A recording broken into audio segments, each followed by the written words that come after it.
Hey guys, it's Ty here, and they say there's no water on Mars. They're wrong. Welcome to Elon Musk's Mars colony. You see, planet Earth is running out of dead dinosaurs to power your slow cookers, so the UAC sets its sights on a new logical energy source, the 9 circles of hell. I feel like we skipped a few steps here. After making a door to a hellish dimension, the unthinkable happens. Things walk through it, and now the Mars colony is overrun by League of Legends enjoyers. It's here where you play as Doom Guy, an autism who spent centuries trapped in a box watching non-stop TikToks.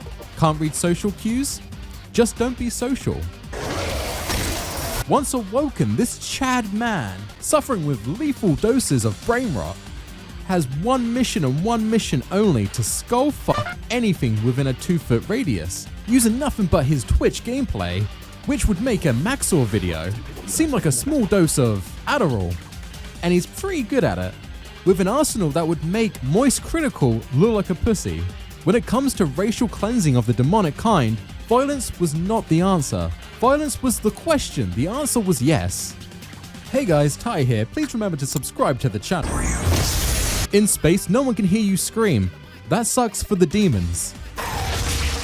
Because I'm not trapped in here with them, they're trapped in here with me. Welcome to Doom, but flip the screen, because there's only one thing this game gives me. Doom 2016 is the hardest soft reboot I've ever witnessed, with Microsoft doing what Microsoft does best, shooting itself in the foot and closing down some top quality game studios. Still pissed we're not getting a Hi-Fi Rush 2, guys. There is a silver lining though. I did some super detective work and I have pieced together there might be a new title for the Doom franchise in the works. And with Summer Game Fest around the corner and Microsoft hosting their own presentation, fingers crossed we get an announcement for the series. This very thin reasoning is why I've decided to dive back into the original titles, and boy, these games are a bloody good time, man.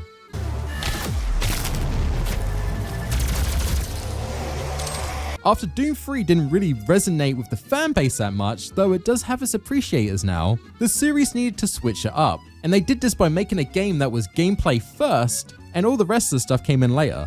But Ty, you ask, shouldn't games always be gameplay first? You're right, but back in 2016 and even today, game developers try so hard to pander and add so much content to the games that they tick every single possible box and get as many people playing a game as possible.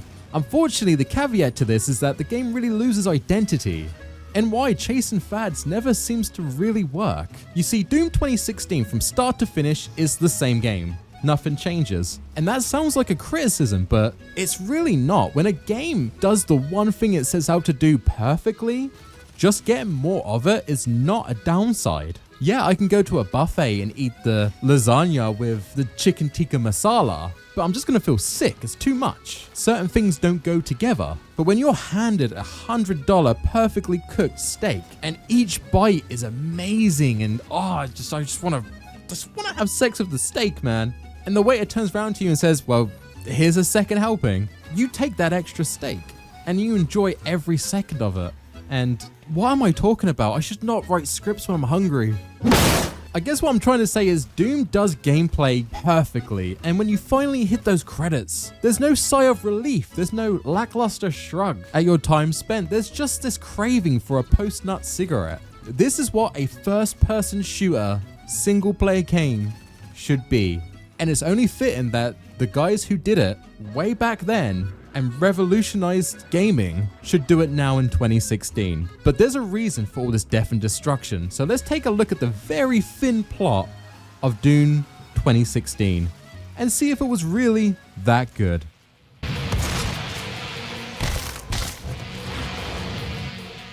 So the story can literally be summed up as, my guns. Oh. Anyway, I started blasting. Bang, Wow. bang. but I'm going to try and stretch it out a little bit. So the UAC has been siphoning energy from hell for a while now, and it's working out pretty good. That is until a Chrome wannabe, Olivia, decides to work with the devil.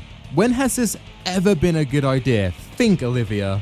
You see, she's been trying to permanently open a portal to hell. Again, you say this out loud and it's a no-brainer. Why are you doing this? This gets the attention of the Doom guy, who up to this point has just been taking a nap.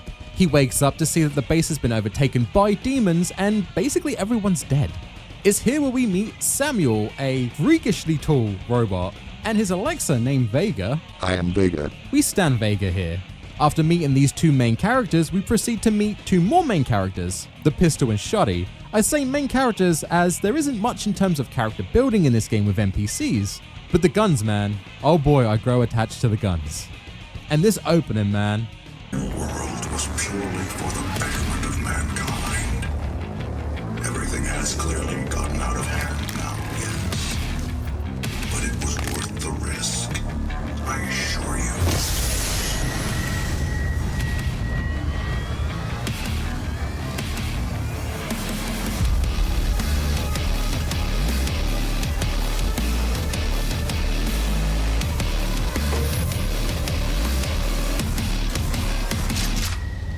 I am literally a tripod right now. The gameplay is perfection, and honestly, it's pretty standard stuff. Just shoot and move. When taking damage, you can find health and armor pickups in the arenas to replenish, or you can politely ask the demons to borrow theirs through glory kills. The glory kills are not only satisfying, but they push you to stay in the action, to execute these, to refill the health and ammo. It's genius. You never feel like you need to get out of the action or to kite the enemies, or stay at a distance. Most of your problems can be solved by going up close and personal. And also, it wasn't until this playthrough I realized that you can do different animations for the glory kills, depending on which body part you target before executing them. It's so good, man. But when you're not finger painting in the blood of your enemies, you are exploring Mars and other places pretty in-depthly, and your Praetor suit and guns can get upgrades. Through exploration, suit upgrades are very meh. Other than the mobility stuff, you don't really need to upgrade these. But the weapons, my god, the weapons. Getting a mod for a weapon basically changes how it works. By the end of the game, you could triple your arsenal just by giving them these different mechanics. It's awesome. Like using the assault rifle while press one button and now it's a missile launcher. A heavy machine gun takes a little bit too long to ramp up, well, turn it into a whatever this is.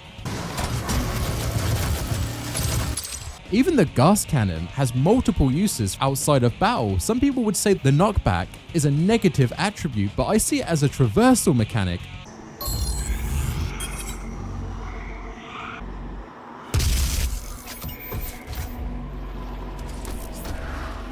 I just skipped 80% of the level. And the chainsaw, though being something I forgot about quite often, this thing can one-shot any enemy if you have the fuel for it, and it will gift you in a massive money shot of ammo.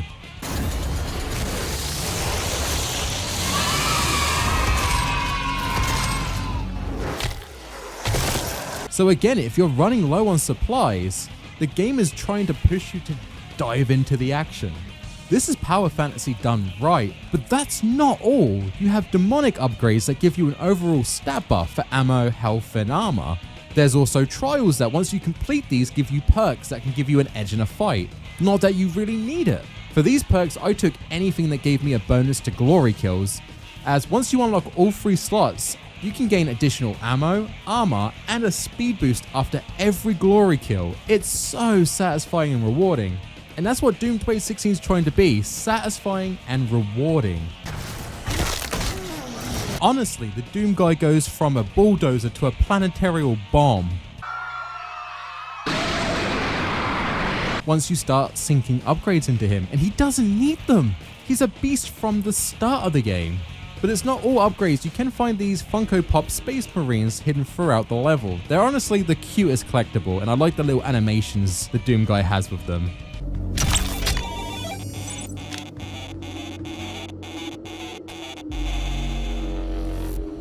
And speaking of which, I'm just going to add this to cart. There are also these secret nostalgia levels that are ripped straight from the classic games. This has been done before with past rebooted boomer shooter titles, and honestly it should keep happening. These are great. Wait, wasn't I talking about the plot? Doomslayer learns that Olivia is using the UAC's Argent Towers to open the portal to Hell, so we delicately dismantle these to stop her. We're only temporarily disabling the tower. You need to remove each lens individually. Carefully. Warning. Energy contamination detected. Destroying the production of Argent energy isn't necessary. Samuel isn't too happy about this. Olivia, now having to do this the old-fashioned way, heads to the portal to activate it manually. We chase after her and catch up, but unfortunately she opens the portal just in time. And we both get sucked through. Hey guys, Ty here, and welcome to the Never. So yeah, we're in hell. Make sure your factor 50 is applied because the game is about to cook. While exploring this hellish landscape, it turns out that we're not just the most sane Idaho gun enthusiast. We're actually kind of a deity that spent eons, well, doing what he loved, killing demonic assholes. To the point where Hell got so worried they had to prophesize a Titan to go kill the Doomslayer. And it didn't work. Honestly, these audiobooks throughout Hell are amazing to listen to. Hearing the demonic presence stressing out over the Doom guy is great. The age of his reckoning was uncounted. The scribes carved his name deep in the tablets of hell across eons, and each battle etched terror in the hearts of the demons. They knew he would come, as he always had, as he always will, to feast on the blood of the wicked, for he alone could draw strength from his fallen foes, and ever his power grew, swift and unrelenting. The demons just don't know what to do with him. It's weird, but you kind of start to feel bad for the demons. But luckily for them, the Space Marine does have something I like to call Goku complex, where he just has to keep fighting the next big monster. So the demons used this to their advantage. They tricked him into thinking he was going to go fight another Titan and just trapped him in a tomb. Honestly, pretty smart on their part. But anyway, enough backstory. The backdrop is different, but the mission stays the same. Kill. We collect a few skulls that are used as keys in Hell, and suddenly I have the urge to play a different boomer shooter. We'll get to that. And we find the Doomslayer's old room where he was kept trapped. Luckily for us, there's a portal back to Mars here. Passing through this, we end up at the Advanced Research Complex where we learn that Hell has an artifact called the Crucible. And this is kind of important, so we should go grab it. To get back to Hell, we're going to have to get this Argent accumulator that conveniently is inside a reconstructed demon on the base. While heading towards this guy, we grab the classic BFG, and man, the devs knew we were going to want to test this bad boy out straight away. Please proceed to the hazardous elevator. Do not board at level 5.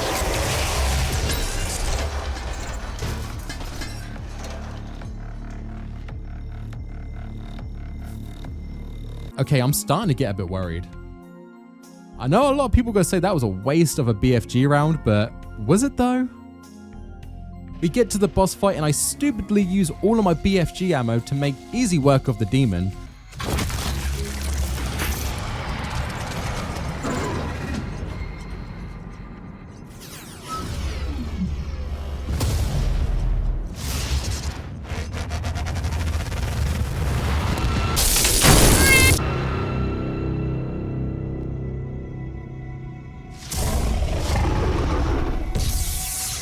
Unfortunately, this is a FromSoft boss and he has a phase 2.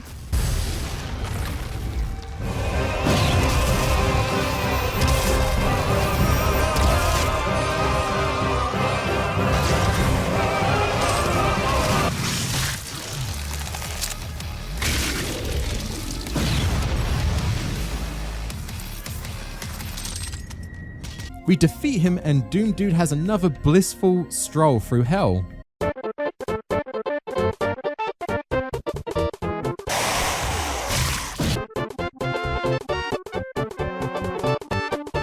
We meet some homies on our travels.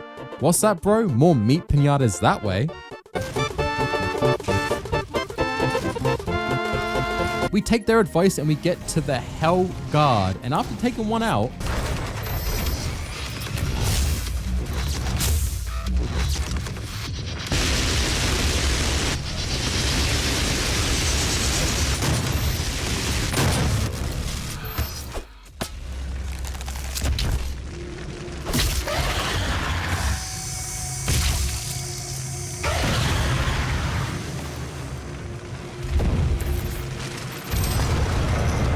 what seemed like a pretty okay boss fight, his big brothers get involved.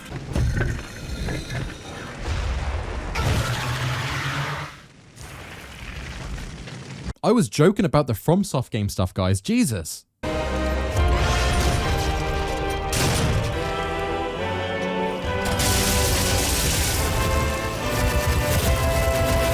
We defeat them and acquire the Crucible.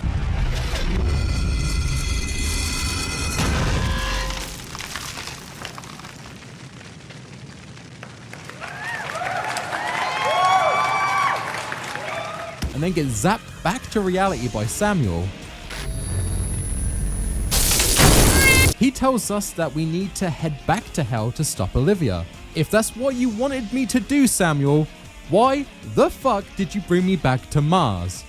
Lucky for us, there is 80 ways to open a hell portal on this base apparently. I'm not sure why Olivia was having such a hard time with this. This portal requires us to destroy the AI Vega. By doing so, we'll create a portal and blast us back into hell. We blast through a pretty tough level, though this section here when you have to destroy 4 cooling tanks is actually a really fun fight. It's like non-stop action. I mean, that's just the whole game, but here it's like more so. And we get to the mainframe for the AI. A split-second decision to control C and P him means we get a sequel in a few years, so that's lucky.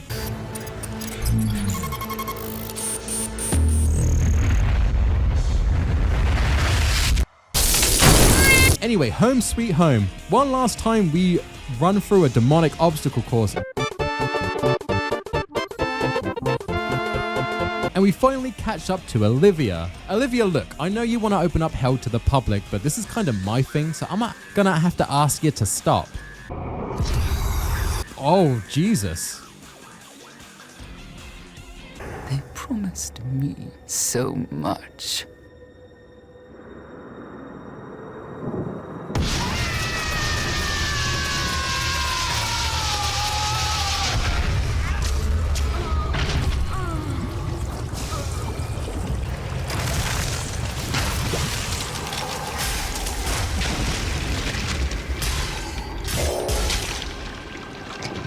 Oh, and suddenly Krang.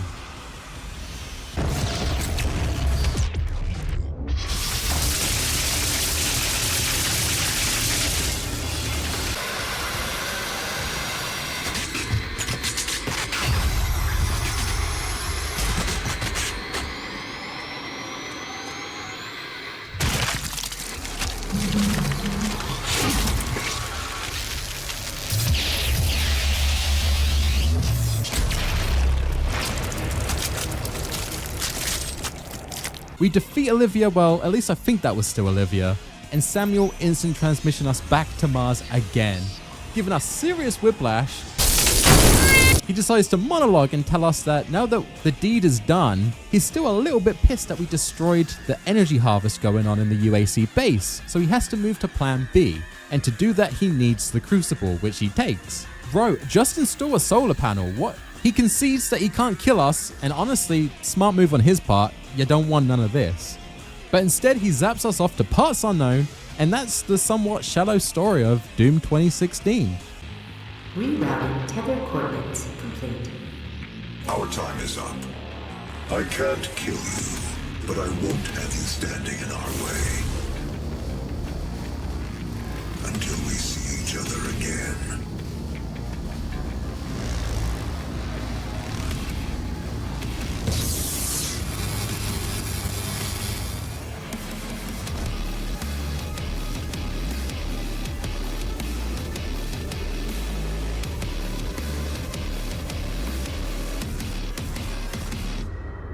We won't get the rest of the story until the sequel, Doom Eternal, 4 years later. Dear Lord, where is that cigarette? This brutal FPS, without a doubt, did what the developers set out to do. Take the simplistic first-person shooting gameplay and just revamp it to modern-day standards. God, I just wish that Duke Nukem did this years ago. The game takes roughly 10 hours to beat, but the replayability and secret finding does stretch that time out a lot more. And the game did have a dedicated multiplayer mode back in the day, that not only had you upgrading your prey from demonic demons to Nakuru with his open mic. Your father is fucking Gargamel, maybe? Your father is fucking But they added in additional weapons and some very interesting game types. Now, I wanted to test this out and didn't think I'd actually find a game. I'm in danger! But there are people still playing Doom 2016 in 2024, which I was quite shocked at, and thinking I was going to get absolutely shat on. I actually had a really good time in this mode. I really wished I tried this out more back in its prime in 2016. Unfortunately, this was the same year that Overwatch launched, and thus began the worst decision of my life. But it's absolutely fantastic, and if you're curious, please reboot the title and dive into the multiplayer. It was absolutely mental and great fun. Doom 2016 is the most chaotic fun I have had in a single player campaign in years. This will sound incredibly stupid, but a game about shooting should only be about shooting. And it's weird that that's rare to see in AAA titles now. Games like Call of Duty and Battlefield cram way too much into their titles. This is why people gather towards games like Ultra Kill, with these boomer shooters that are just that, great times and fun gameplay styles. And I completely get it. Most of the time, titles are bogged down with too much story or unskippable cutscenes, or too long game time until you get to like the peak experience they intended. You don't have that with Doom 2016. Doom Guy is just as impatient as you are. Hell, he often skips dialogue with NPCs. Solve this problem in a way that benefits us both. And he has to either be forced into a situation where he hears story, or get tempted in with loot to even half be present for a dialogue section. I'm Dr. Samuel Hayden. I have supplies in my office. This way, please. Take whatever supplies you need. I really hope Microsoft announce something in the next few weeks for the Doom franchise, as it's one of the best out there. And that's pretty amazing to hold that sort of title in the modern landscape of gaming, just like they did decades ago. Thank you so much for watching this video. I know this was a lot shorter than the others, but honestly, I needed it after deep diving into Arkham and the Fallout games. I wanted to do more of like a junk foodie snappy video. And hey, I had fun making it. I hope you enjoyed watching it. As usual, I'd like to give a big shout out to my Patreons. Thank you so much, Pitstab. As usual, you're an absolute legend. And Jody Denton. You guys are the demon energy that helps fuel this content creator. Thank you so much. Anyway, guys, I hope you're looking forward to the Doom Eternal video coming up soon. Until then, I'm going to peace out. Have a great night and stay safe, guys. Bye.